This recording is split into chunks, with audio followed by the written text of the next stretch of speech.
नमस्कार, फिर से आप सभी का एक बार बहुत बहुत स्वागत है हमारे YouTube चैनल पे। मैं आप सभी को बता दूं कि जो हमारा चैप्टर है समकालीन दक्षिण एशिया, तो पॉलिटिकल साइंस का ये चैप्टर है क्लास 12th का। और मैंने आपको बताया था कि इसके फर्स्ट पार्ट जो है वो ऑलरेडी तैयार हो चुके हैं। और अगर आपने इसके फर्स्ट पार्ट को नहीं देखा है तो आप इसके फर्स्ट पार्ट को जरूर देखें, क्योंकि ये हमारा सेकेंड पार्ट है। और आज हम class 12th political science chapter 5 जिसका नाम है समकालीन दक्षिण एशिया, इसके सेकेंड पार्ट को पढ़ने वाले हैं। तो आशा करता हूं कि आपने फर्स्ट पार्ट को देख लिया होगा। अगर नहीं देखा है तो आपको डिस्क्रिप्शन में लिंक मिल जाएगा, आप वहां से जाके देखें ताकि आपको पूरे चैप्टर का जो निचोड़ है ना वो आसानी से समझ में आ जाए। तो आइए शुरुआत करते हैं आज सेकेंड पार्ट के फर्स्ट टॉपिक से, जो हमें बहुत इंपॉर्टेंट है और हमें बहुत अच्छे तरीके से समझना है। आइए, कल मैंने आपको बताया था कि दक्षिण एशिया में 7 देश शामिल थे, बाद में 2 देश और शामिल किया गया। तो इन 7 और 2 मतलब 9 देशों की जो समस्या है वो किस तरह से है, क्या क्या समस्याएं हैं इन 9 देशों में। तो सबसे पहला जो समस्या है वो है लड़ाई और संघर्षों वाला क्षेत्र। ये जो आपस के जितने भी देश है ना, 9 देश, इनमें ना संघर्ष का संभावना बना रहता है। ये एक दूसरे से उलझे हुए रहते हैं और लड़ाइयां तो होती रहती है, और किसी में हो ना हो, भारत पाकिस्तान, भारत चाइना, भारत अब तो नया पे नेपाल से भी थोड़ी मोड़ी झड़प होने लगी है। तो ऐसे में आप देख सकते हैं कि दक्षिण एशिया के अंतर्गत जितने भी देश आते हैं उनमें सबसे पहली समस्या, सबसे पहली तकलीफ जो है वो है लड़ाई और संघर्षों वाला क्षेत्र। दूसरा है देशों का सीमा विवाद। जो हमारे बॉर्डर के देश हैं, जो हमारे पड़ोसी मित्र देश हैं, उनके साथ हमारा बॉर्डर लगता है। मैंने आपको कल भी बताया था कि भारत एकमात्र दक्षिण एशिया का देश है जिसके बॉर्डर सभी देशों से लगभग लगते हैं, इसलिए सभी देशों के साथ हमारी सीमा विवाद भी होती रहती है। तो सेकेंड जो सबसे इंपॉर्टेंट टॉपिक है वो है देशों के सीमा विवाद, मतलब हमारे पड़ोसी देशों के साथ जमीन को लेके, सीमा को लेके, बॉर्डर को लेके अक्सर विवाद होती रहती है। ये दक्षिण एशिया के अंतर्गत आने वाले देशों का सबसे बड़ा सेकेंड प्रॉब्लम है। तीसरा है नदी के जल को लेके विवाद। अब आपको पता है कि नदी की जो धारा है वो देश देख के तो बहती नहीं है, बॉर्डर देख के तो बहती नहीं है, जमीन देख के तो बहती नहीं है, धर्म देख के नहीं बहती है। ये अपना काम है, इसका नेचर है कि ये बहते जाती है। तो ऐसे में अक्सर क्या देखने को मिलता है, जो हमारे यहाँ की नदियां हैं वो बांग्लादेश से मिलती है, पाकिस्तान से मिलती है। तो ऐसे में जो ये जल का विवाद है ना वो भी हमारे लिए बहुत बड़ी समस्या का कारण है। एग्जाम्पल के लिए मैं आपको बता दूं, जैसे गंगा का ही पानी है, तो आपको पता है कि गंगा का उद्गम जो है वो हरिद्वार, ऋषिकेश वगैरह जगहों से हुआ है, गौमुख से हुआ है। लेकिन ये पानी का जो बहाव है वो बांग्लादेश तक का है। तो इससे कभी कभी क्या होता है, जल को लेके, पानी को लेके भी आपस में विवाद होती रहती है। चौथा जो है वो कहता है विद्रोह के साथ संघर्ष। अक्सर हमारे आसपास के इलाके में ना विद्रोह भी होता रहता है। विद्रोह कहने का ये मतलब है किसी न किसी बात को लेके लोग भड़क जाते हैं एक दूसरे पे। तो विद्रोह के साथ लड़ाइयां जारी रहती है। दक्षिण एशिया के देशों में जो ये 9 देश हैं इनमें आपस में अनबन बनी ही रहती है। जाति और धर्म का संघर्ष ये तो कभी खत्म न हुआ है न होगा, मेरे हिसाब से तो मेरे को यही लगता है। मैं हिंदू, तुम मुस्लिम, वो सिख, वो ईसाई, ऐसी चीजें जो है वो अक्सर चलती रहती है हमारे बीच। हमारे बीच कहने का मतलब है कि हमारे पड़ोसी देशों में अलग अलग धर्म के मानने वाले लोग हैं। अब अलग अलग धर्म के मानने वाले लोग हैं, अलग अलग जाति के लोग हैं, तो ऐसे में क्या होता है कि हम आपस में धर्म को लेके भी लड़ाइयां करते रहते हैं। हम समझते हैं हमारा धर्म सर्वश्रेष्ठ है, वो समझते हैं उनका धर्म सर्वश्रेष्ठ है, और इस कारण से आपस का एक विवाद बनने का कारण हो जाता है। संवेदनशील इलाका, कुछ इलाके इतने संवेदनशील हैं, जैसे में आपको पता है कि कुछ इलाकों को एग्जाम्पल की तरह मैं आपको बता दूं कि हमारे भारत और पाकिस्तान से जो बॉर्डर जगह लगते हैं वो बहुत ही संवेदनशील है, क्योंकि वहां पे अक्सर आतंकवादी कार्रवाई होती रहती है। जो आतंकवादी संगठन है वो वहां पे विद्रोहियों को भड़का के किसी न किसी प्रकार के कार्यों को अंजाम देते रहते हैं, जिससे हमारे यहाँ अशांति फैली रहे। तो ये जो इंपॉर्टेंट 6 पॉइंट है, इन 6 पॉइंट को आपको सही तरीके से देख लेना है। अब जो सबसे महत्वपूर्ण बातें आती है वो है दक्षिण एशिया के देशों की स्थिति। जैसे कि पाकिस्तान की बात करेंगे, अब हम दक्षिण एशिया के देशों में जो ये 9 देश हैं उनमें से सबसे पहले जो बात करने जा रहे हैं वो पाकिस्तान का है। आपके सिलेबस का है, बहुत ही इंपॉर्टेंट है, इसलिए बहुत ध्यान से समझिएगा। यहाँ सेना और लोकतंत्र के बीच तनातनी रहती है। तनातनी कहने का मतलब है खींच खाच रहता है। सेना और लोकतंत्र, मैंने फर्स्ट पार्ट में भी कुछ डिस्कशन किया था पाकिस्तान के बारे में, हालांकि मैंने उसमें उससे दोगला देश बोला था, तो जो कि मैंने अभी भी कहा कि वो है। यहाँ की सरकार की स्थिति जो है वो मैं आपको समझाता हूं किस तरह से है। पाकिस्तान की राजनीतिक अर्थव्यवस्था जो है, जो वहां के राजनीतिक व्यवस्था है या आर्थिक व्यवस्था है, उसमें सेना बहुत प्रभावशाली है। सेना प्रभावशाली कहने का मतलब है कि वहां की जो मिलिट्री है, जो सैन्य शक्ति है, वो राजनीति को प्रभावित करती है। एग्जाम्पल के लिए मैं आपको बता दूं कि हमारे भारत में भी 3 प्रकार की सेनाएं हैं, और ये तीनों सेनाएं अगर हमारे राजनीतिक व्यवस्था में अपना दबदबा बना ले तो उसे हम सैन्य शक्ति का वर्चस्व कहेंगे, जो कि ऑलरेडी पाकिस्तान में है। हमेशा से यही कारण है कि यहाँ बार बार सैन्य शासन लोकतंत्र को कुचलता रहा है। सैन्य शक्ति जो है वो वहां के लोकतांत्रिक सरकार को बार बार कुचलता रहा है। कहने का ये मतलब है कि बार बार उन पे दबाव बना के उनको सत्ता से हटाता रहा है और सैन्य शक्ति का अपना वर्चस्व दिखाता रहा है।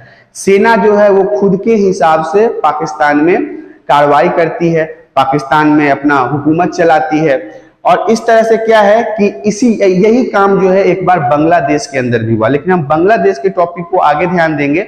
बांग्लादेश भी जो है वो कहीं ना कहीं पाकिस्तान का हिस्सा था, और पाकिस्तान भी जो है वो कहीं ना कहीं भारत का हिस्सा था। तो एक तरह से हम कह सकते हैं कि हमारे अंदर से ही ये दोनों पुत्र निकले हैं, वो बांग्लादेश हो या पाकिस्तान हो। तो बांग्लादेश के बारे में हम आगे के स्लाइड में बात करेंगे। अभी हम पाकिस्तान के बारे में बात कर लेते हैं कि पाकिस्तान एकमात्र ऐसा देश अभी भी है जहां पे सैन्य शक्ति का वर्चस्व राजनीति में भी है। राजनीति कहने का मतलब है जैसे हमारे यहाँ नरेंद्र मोदी हैं और बहुत सारे नेता हैं, इन नेताओं के द्वारा सरकार को संचालित किया जाता है। संचालित कहने का तात्पर्य यह है कि चलाया जाता है, लेकिन पाकिस्तान में ऐसा नहीं होता। कभी लोकतंत्र, हालांकि लोकतंत्र भी जब आता है तो उसका भी वर्चस्व कम ही होता है, ज्यादातर सैन्य शक्ति का वर्चस्व होता है। इसलिए बार बार लोकतंत्र जैसे चीजों को वहां पे कुचला जाता है, मतलब कि खत्म किया जाता है। सर्वप्रथम देश की जो बागडोर थी, सर्वप्रथम जो अगर सैन्य शक्ति के बारे में बात करें, जो सैन्य वर्चस्व है पाकिस्तान के अंदर, वो सबसे पहले किसके अंदर आया था? जनरल अयूब खान। याद रखिएगा, सर्वप्रथम पाकिस्तान में सैन्य शक्ति का वर्चस्व जिस व्यक्ति के द्वारा किया गया उसका नाम था जनरल अयूब खान। जनरल अयूब खान के बाद जनरल यहिया खान ने लिया इसका काम। जनरल अयूब खान के बाद जो सैन्य शक्ति का वर्चस्व आया वो थे जनरल यहिया खान।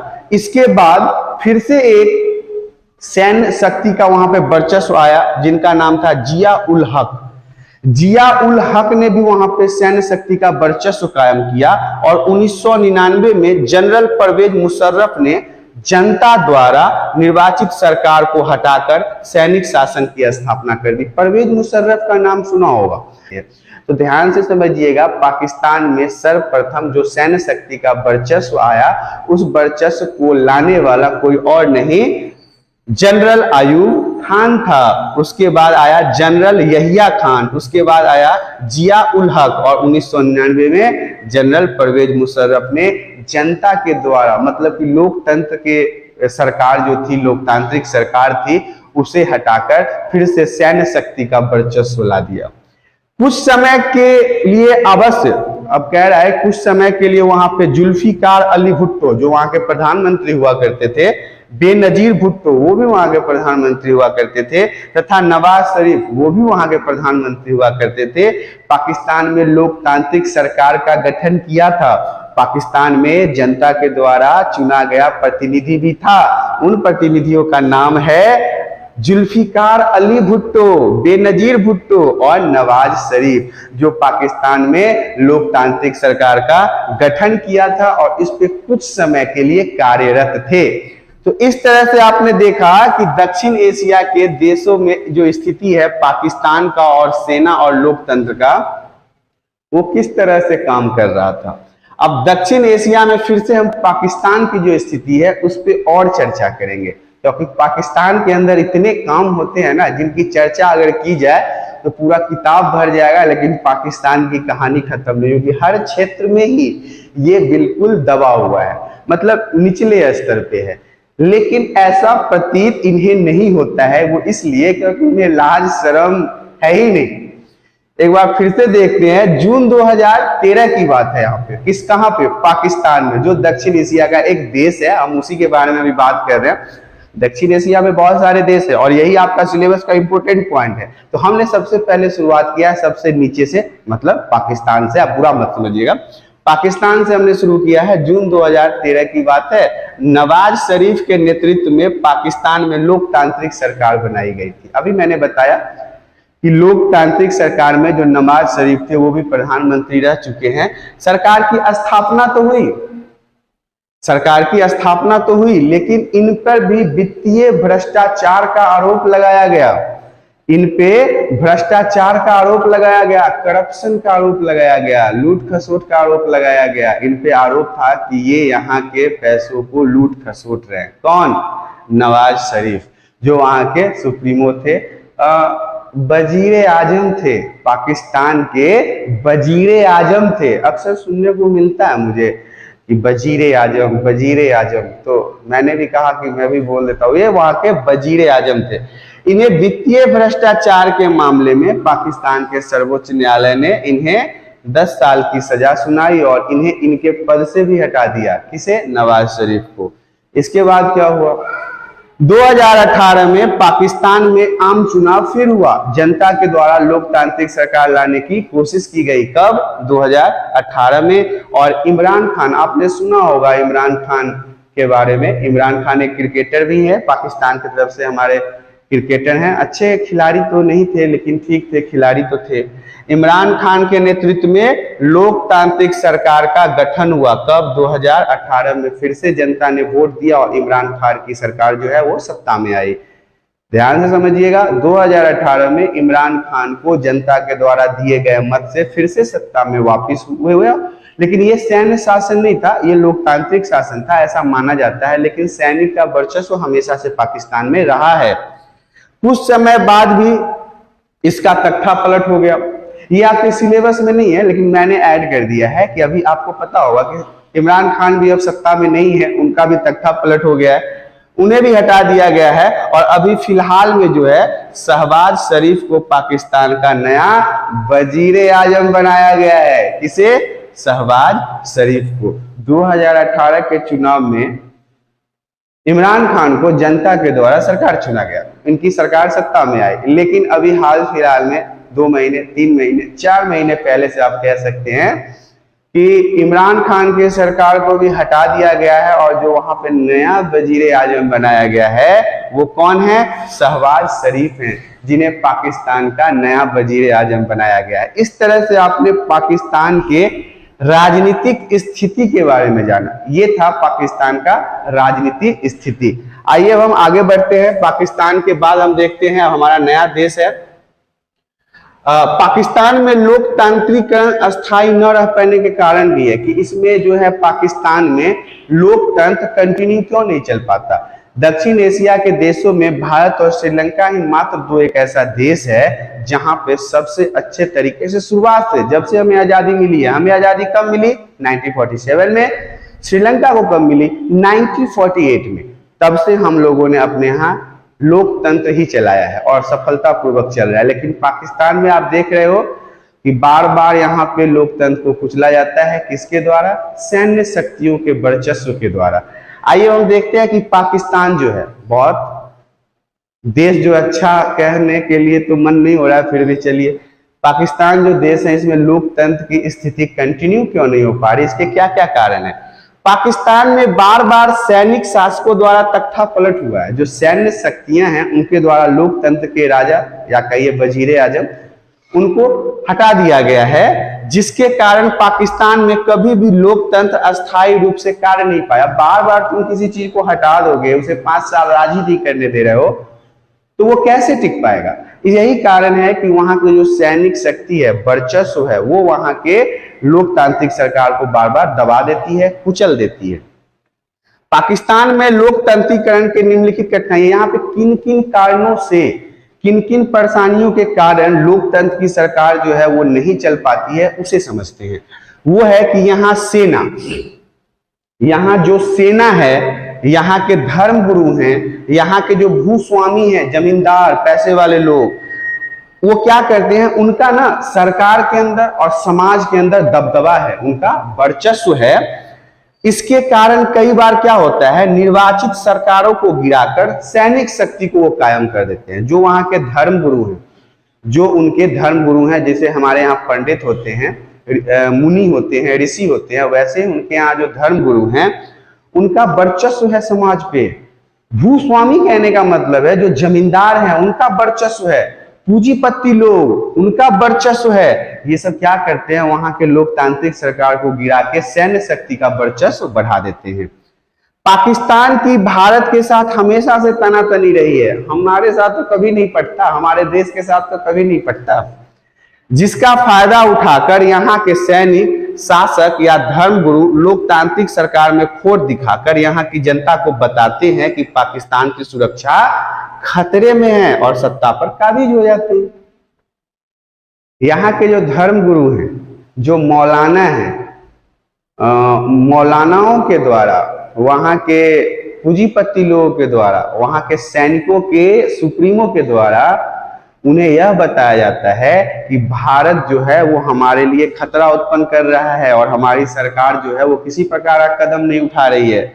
इन कारणों से वहां के लोग विचलित हो जाते हैं और अपने सरकार को गिरा के सैन्य शक्ति को ले आते हैं। तो ये बहुत ही इंपॉर्टेंट कारण है जिसके कारण पाकिस्तान में लोकतांत्रिक सरकार नहीं बन पाती है, और ये मुख्य कारण भी है। आइए हम आगे की स्लाइड में देखते हैं।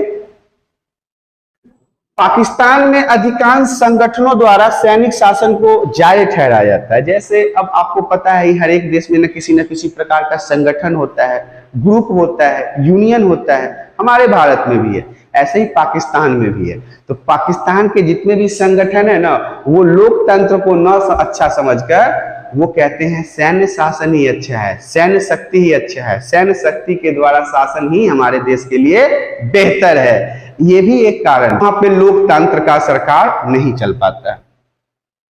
पाकिस्तान में लोकतांत्रिक शासन चले, इसके लिए कई खास अंतर्राष्ट्रीय समर्थन नहीं मिलता। इस वजह से भी सेना को अपना प्रभुत्व कायम करने के लिए बढ़ावा मिला है। अगर आप अंतर्राष्ट्रीय पटल पे कुछ ऐसा करके दिखाओ जिससे आपका और देशों का ध्यान आपके ऊपर आएगा, लेकिन आप तो कुछ ऐसा कर नहीं रहे हो। आपके यहाँ गरीबी है, बेरोजगारी है, लोग आपको गालियां दे रहे हैं, भूखे मर रहे हैं, और इसके बाद आप आतंकवादी संगठनों का भी तो देश हो जहां पे सिर्फ और सिर्फ आतंकवादी पालते हो। ऐसे में बाहरी देश जो है, बाहरी देशों का जो संगठन है, वो भी इसके लिए कोई खास मतलब नहीं रखते हैं। भाई तुम्हें सैनिक शासन करना है, सैनिक शासन करो, तुम्हें लोकतंत्र रखना है, लोकतंत्र रखो। ऐसे भी तुम पिछड़े हो, वैसे भी पिछड़े ही रहोगे, क्योंकि तुम्हारे यहाँ कोई मान मर्यादा है नहीं, एक तरह की सरकार है नहीं। इस कारण से भी लोकतंत्र वहां पे ध्वस्त हो जाता है। अमेरिका तथा अन्य पश्चिमी देशों ने अपने अपने स्वार्थों से पाकिस्तान में सैनिक शासन को बढ़ावा दिया है। अब आपको पता है कि अमेरिका तो स्वार्थी देश है, उसे जहां से फायदा लगेगा, चाइना को, अमेरिका को जहां जहां फायदा लगा, उन्होंने इसका भरपूर इस्तेमाल किया है। पाकिस्तान के जमीन का भरपूर इस्तेमाल किया है। उन्होंने अपने फायदे के लिए यहाँ पे लोकतंत्र को ध्वस्त कर सैन्य शक्ति को बढ़ावा दिया, सैन्य शक्ति के वर्चस्व को बढ़ाया। इसी कारण से भी पाकिस्तान का जो लोकतंत्र है वो अस्थायी नहीं रह पाया, क्योंकि यहाँ पे बाहर के देशों का बहुत बोलबाला है। आप चाइना की बात कर ले, पाकिस्तान की बात कर ले, और भी जितने गल्फ कंट्रीज हैं, वहां पे इनका बहुत वर्चस्व है, क्योंकि ये मुस्लिम देश है और वो भी मुस्लिम देश है। तो बाहर के लोग इसमें बहुत ज्यादा हस्तक्षेप करते हैं। इन कारणों से इनके जो लोकतांत्रिक सरकार है वो अस्थायी नहीं रह पाती है। देखिए, हम लोगों ने पाकिस्तान की बात कर ली, सारा काला चिट्ठा इसका खोल के रख दिया। अब थोड़ा बांग्लादेश की बात कर लेते हैं। देखिए, बांग्लादेश में जो संकट है और भारत एवं पाकिस्तान का युद्ध है, इन सभी चीजों के बारे में पढ़ेंगे। बांग्लादेश पाक का अंग था, पाकिस्तान, मैंने अभी अभी आपको बताया था पिछले स्लाइड में कि बांग्लादेश जो है वो पाकिस्तान का ही अंग था और पाकिस्तान जो है वो भारत का ही अंग था। इस तरह से हम रिश्ते में क्या लगते हैं आपको तो पता होगा। बांग्लादेश पाक का एक अंग था, इसे पूर्वी पाकिस्तान कहते थे। जब बांग्लादेश पाकिस्तान के साथ जुड़ा हुआ था ना, तो उसे हम पूर्वी पाकिस्तान के नाम से जानते थे। लेकिन कुछ समस्याएं आई, कुछ तकलीफें आई पूर्वी पाकिस्तान को, जिस कारण से पूर्वी पाकिस्तान को अलग करके एक देश घोषित कर दिया। और आपको मैं बता दूं कि शुरुआत से बांग्लादेश का नाम बांग्लादेश नहीं था, इसका बाद नामकरण बाद में हुआ है। यह बंगाल और असम के हिस्सों को काटकर बनाया गया था। हमारे देश का जो बंगाल है और असम है, इसके कुछ हिस्सों को काटकर पूर्वी पाकिस्तान बनाया गया था। पाकिस्तान यहाँ पर दबदबा बना रहा था, पाकिस्तान वहां पे ना वर्चस्व बढ़ा रहा था, अपना दबदबा बना रहा था। और वहां के लोगों पर, कहां के लोगों पर, पूर्वी पाकिस्तान जो असम और बांग्लादेश से कट कर बना था, उन पे जबरदस्ती उर्दू भाषा थोपने की कोशिश कर रहा था, थोप कर वहां की संस्कृति को नष्ट करने की कोशिश कर रहा था। जो पश्चिम बंगाल और असम के लोग थे, उनके ऊपर जबरदस्ती ये भाषा थोपने की कोशिश कर रहा था। लेकिन क्या हुआ, इसके विरोध में वहां के जनता ने आवाज उठाना शुरू कर दिया। वहां के जनता ने कहा नहीं, इस तरह के जबरदस्ती को हम बर्दाश्त नहीं करेंगे। और लास्ट में क्या हुआ, उन्होंने पाकिस्तान के खिलाफ आवाज उठाया, जिसमें जो सबसे बड़े नेता थे उनका नाम था शेख मुजीबुर रहमान, जिन्होंने इसके खिलाफ संघर्ष छेड़ दिया। शेख मुजीबुर रहमान जो थे, उन्होंने कहा कि नहीं, हमें उर्दू भाषा नहीं चाहिए, हम अपनी संस्कृति को नष्ट नहीं होने देंगे, और इस तरह से अगर आप हमारे ऊपर अत्याचार करेंगे तो हम फिर अपने देश की आजादी की घोषणा कर देंगे, मतलब हम अपना अलग आजाद देश चाहेंगे। और इससे क्या हुआ, संघर्ष छिड़ गया, वहां पे आपसी लड़ाई छिड़ गई। शेख मुजीबुर रहमान को ना शेख मुजीब के नाम से भी जानते हैं, कंफ्यूज मत होइएगा, दोनों नाम एक ही है। शेख मुजीब की पार्टी जो थी उसका नाम था अवामी लीग। क्या नाम था, शेख मुजीब की जो पार्टी थी उसका नाम था अवामी लीग। 1970 में सभी सीटों पर विजय पा गया। वहां पर जब चुनाव हुआ ना, मतलब कि बांग्लादेश में, तो वहां पे उन्होंने सभी सीटों पर अपना विजय स्थापित किया, मतलब विजयी हो गए। उनकी जो पार्टी थी अवामी लीग, वो सभी सीटों पर जीत हासिल कर ली। लेकिन क्या हुआ, पाकिस्तान को यह बर्दाश्त नहीं हुआ कि कैसे ये जीत गया। उसने शेख मुजीब को ही गिरफ्तार कर लिया, गिरफ्तार करके जेल में डाल दिया। और यहिया खान जो था उस समय का, आपको बताया था, यहिया खान जो था सैन्य वर्चस्व वाला शासक था पाकिस्तान का, उसने इस आंदोलन को, शेख मुजीब द्वारा किए गए इस आंदोलन को कुचलने की भी कोशिश की, मतलब दबाने की कोशिश की। और यहाँ पे हजारों लोगों की मृत्यु हो गई, बहुत सारे लोग मारे गए। जब इस लड़ाई को वहां पे किया गया तो वहां पे बहुत हजारों लोगों की मृत्यु हो गई, लाखों शरणार्थी भारत आ गए। ये कहानी का एक इंपॉर्टेंट पॉइंट है। जब शेख मुजीब को 1970 में जीत मिली और उसके बाद यहिया खान द्वारा उसे गिरफ्तार कर लिया गया, उसके बाद उन्होंने बांग्लादेश पे हमला कर दिया, वहां के हजारों लोगों को मार डाला। बहुत सारे लोग डर के शरणार्थी हो गए जो हमारे भारत देश में आए, और उनकी संख्या उस समय लगभग 80 लाख थी। जी हां, उस समय उनकी संख्या लगभग 80 लाख थी। 80 लाख बांग्लादेशी शरणार्थी हमारे भारत में आए। इतने बड़े संख्या को हम भी शरण कहां देते, लेकिन हमने दिया। लेकिन शर्म ना तो पाकिस्तान को है और ना बांग्लादेश को है, दोनों बेशरम देश। कोई नहीं, आगे बढ़ते हैं। अब देखिए, यहां पे जब ये शरणार्थी हो गए तो भारत ने ना क्या किया कि बांग्लादेश को समर्थन दिया। उन्होंने कहा कि इसके ऊपर अत्याचार हो रहा है, हम इसका समर्थन देते हैं। सैन्य शक्ति, पैसे से हमने बांग्लादेश को समर्थन दिया। और 1971 में भारत और पाकिस्तान के बीच बांग्लादेश को लेके युद्ध हुआ। कब हुआ? 1971 में बांग्लादेश के सपोर्ट में हमारा देश भारत गया और पाकिस्तान से युद्ध किया, क्योंकि बांग्लादेश के लोगों के ऊपर बहुत अत्याचार हो रहा था। और इस अत्याचार से उन्हें मुक्त कराने के लिए हमारा पड़ोसी देश था बांग्लादेश, हमने उसकी मदद की और युद्ध किया। उसके बाद बांग्लादेश जो है एक स्वतंत्र देश घोषित हो गया। हमने युद्ध को जीता, पाकिस्तान को हराया पाकिस्तान की मजबूरी बन गई कि वो बांग्लादेश को आजाद करे, और यहाँ पे बांग्लादेश आजाद भी हुआ, हमने पाकिस्तान को युद्ध में हराया भी। ये था बांग्लादेश। लेकिन अब हम बात करेंगे नेपाल में लोकतंत्र की, कि नेपाल में क्या है। नेपाल में लोकतंत्र की अगर बात करें तो नेपाल जो है वो लंबे समय से, बहुत लंबे समय से राजाओं के अंतर्गत आता था। मैंने पिछले स्लाइड में भी बात किया था, मेरे को ऐसा लगता है कि अगर कोई देश सबसे लंबा राजा के अंदर रहा है तो नेपाल में लंबे समय तक राजा और लोकतंत्र समर्थकों में जिद्दोजहद चलती रही। जो लोग वहां पे लोकतांत्रिक सरकार चाहते थे और कुछ लोग वहां पे राजा के द्वारा सरकार चाहते थे, तो ये दोनों आपस में एक दूसरे से भिड़ते रहे हैं। अब यहाँ की राजनीति में माओवादी भी बहुत प्रभावशाली हो गया। माओवादी क्या है, हमने बात किया था पिछले वीडियो में माओवादी के बारे में, लेकिन यहाँ पे मैं फिर से एक बार बता दूं कि माओवादी एक सोच है, संगठन है, जिनका जो विचार है वो बहुत ही उग्र है, वो बहुत ही उत्तेजित हो जाते हैं। मार काट वाले लोग हैं, तुरंत खंजर कुख्ती निकाल के शुरू हो जाते हैं भागना। तो ये था कि उनकी राजनीति में अब त्रिकोणीय राजनीति बन रहा है, एक तरफ राजा, एक तरफ लोकतंत्र, एक तरफ माओवादी। ये एक ट्रायंगल बन गया है, त्रिभुज बन गया है, तीनों तरफ से ये जनता पिस रही है इसके अंदर। नेपाल में राजा की सेना, लोकतंत्र समर्थकों और माओवादियों के बीच लंबे त्रिकोणीय संघर्ष का परिणाम यह रहा है कि नेपाल के द्वारा वर्तमान में अपनाए गए संविधान के तहत खड्ग प्रसाद शर्मा ओली अक्टूबर 2015 से नेपाल के नए प्रधानमंत्री। हमने अभी आपको समझाया कि त्रिकोणीय है, यहाँ पे एक तरफ माओवादी, एक तरफ राजा और एक तरफ जो लोकतंत्र के समर्थक हैं। इसका लंबा समय से जब इनके बीच में तालमेल नहीं बैठ रहा था, तो कुछ समय बाद क्या हुआ, 2015 तक वहां पे क्या हुआ कि एक प्रधानमंत्री का नियोजन हुआ, प्रधानमंत्री बनाया गया, जिनका नाम था खड्ग प्रसाद शर्मा ओली, जो 2015 से नेपाल के नए प्रधानमंत्री हुए हैं। लेकिन एक छोटा सा यहाँ पे मैं डाउट आपका क्लियर कर दूं, जो सिलेबस में नहीं है, अभी उनका भी तख्ता पलट हो गया है।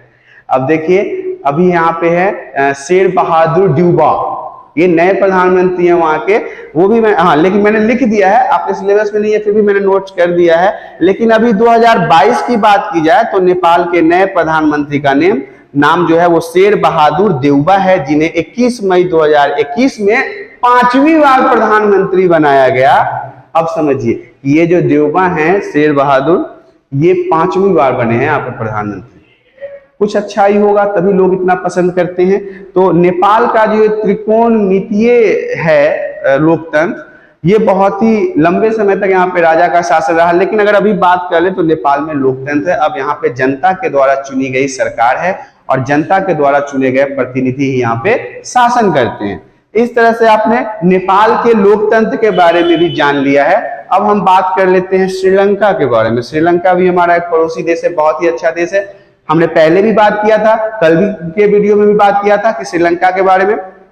अर्थव्यवस्था इसकी ना नेक्स्ट लेवल की है, कमाल की है, बहुत ही शानदार। लेकिन अभी कुछ समय से यहाँ पे इनकी स्थिति खराब हो गई है। 2-3 महीनों में मैंने कल डिस्कस किया था, आप उस वीडियो को नहीं देखे हैं तो देखें। श्रीलंका को 1948 में स्वतंत्रता प्राप्त हुई, हर वीडियो में मैंने डिस्कस किया है। 1947 में हम और 1948 में ब्रिटिश से इनको आजादी मिली। किसे? श्रीलंका को। श्रीलंका एक सफल लोकतंत्र, सामाजिक आर्थिक क्षेत्रों एवं अपनी अच्छी स्थिति के बावजूद सिंहली और तमिल समुदायों के जातीय संघर्ष का शिकार रहा है। यहाँ पे एक अलग ही समस्या है, हर देश में समस्या है, कहीं ना कहीं किसी न किसी तरह की समस्या हर देश में आपको मिलेगा। ये 1948 में आजाद हुआ, सब कुछ बढ़िया था, इसका सफल लोकतंत्र है इसके पास, मतलब अच्छी राजनीतिक व्यवस्था है, सामाजिक व्यवस्था है, आर्थिक व्यवस्था है। लेकिन ये कहाँ उलझा हुआ है? ये उलझा हुआ है जाति धर्म के लड़ाई में। किसके किसके बीच? सिंहली और तमिल के बीच। सिंहली कौन? जो श्रीलंका के मूल निवासी है सिंहली। कौन है सिंहली? मूल निवासी है, मतलब वहीं का रहने वाला। तमिल कौन? जो हमारे भारत के तमिलनाडु से जाके वहां पे बस गए हैं। और ये दोनों आपस में लड़ाई कर रहे हैं, लड़ रहे हैं, झगड़ रहे हैं कि ये जमीन मेरा तो वो जमीन मेरा। क्यों लड़ रहे हैं? तो तमिल वाले जो है, जो वहां गए हैं, वो कहते हैं हमारा देश अलग बना। गलत है भाई, तुम दूसरे के देश में जाके रहो ना, कोई दिक्कत नहीं है, मना तो नहीं कर रहे हो, लेकिन वहां जाके उनके जमीन पे तुम कह दो कि हमारे लिए देश बना दो, हमारे लिए राज्य बना दो, ये तो गलत बात है ना। एग्जाम्पल के लिए मैं आपको बता दूं, कल कोई पाकिस्तान, बांग्लादेशी हमारे देश में 80 लाख आ गए शरणार्थी बन के, कल वो कहेंगे कि मेरा एक देश बना दो, हम देश दे देंगे उनको, कभी नहीं देंगे, पेल पाल के भेज देंगे वापस जहां से आए वहीं पे। तो ये बातें थी कि सिंहली श्रीलंका के, अच्छा ये मैंने आपको बताया जो सिंहली हैं वो श्रीलंका के मूल निवासी थे, तमिल वो हैं जो भारत से जाकर श्रीलंका में बस गए हैं। तो श्रीलंका के बारे में मैं आपको बता देता हूं, यहाँ पे सब कुछ बढ़िया है। 1948 में आजाद हुआ, राजनीतिक व्यवस्था, आर्थिक व्यवस्था, सामाजिक व्यवस्था सब एक नंबर। लेकिन ये भाई इस दुनिया से अलग थोड़ी ना है, कहीं ना कहीं तो जाके उलझेंगे ना, तो ये उलझ गए तमिल और सिंहली की लड़ाई में। अब हम आगे देखते हैं तमिल और सिंहली की लड़ाई में क्या हुआ श्रीलंका के बारे में। देखिए श्रीलंका में जो जातीय संघर्ष है ना, जो जातियों का लड़ाई है, पहले तो आप समझ लीजिए कि श्रीलंका का पुराना नाम जो था वो सिलोन था। क्या नाम था? सिलोन था श्रीलंका का पुराना नाम। श्रीलंका का पुराना नाम सिलोन था। यह संघर्ष मुख्य रूप से तमिलों द्वारा श्रीलंका में अलग राष्ट्र की मांग एवं संसाधनों पर अधिकार के लिए था। अभी आपको मैंने बताया ना कि ये तमिल लोग जो जाके वहां पे बस गए, उनका कहना है कि तुम हमारे लिए नया देश बनाओ, हमें अलग करो, हमें एक नया देश घोषित कर दो। इसी बीच में सिंहली और वहां के तमिल लोगों के बीच में लड़ाई है। वहीं दूसरी ओर सिंहली समुदाय जो है, जो वहां के मूल निवासी हैं, उनके द्वारा लगातार इस मांग का विरोध किया गया है। उन्होंने कहा है कि इस मांग को पूरा नहीं किया जाएगा, आप लोग बाहर से आए हैं और ये देश हमारा है, तो हम आपको नए राष्ट्र के रूप में यहाँ पे घोषित नहीं करेंगे।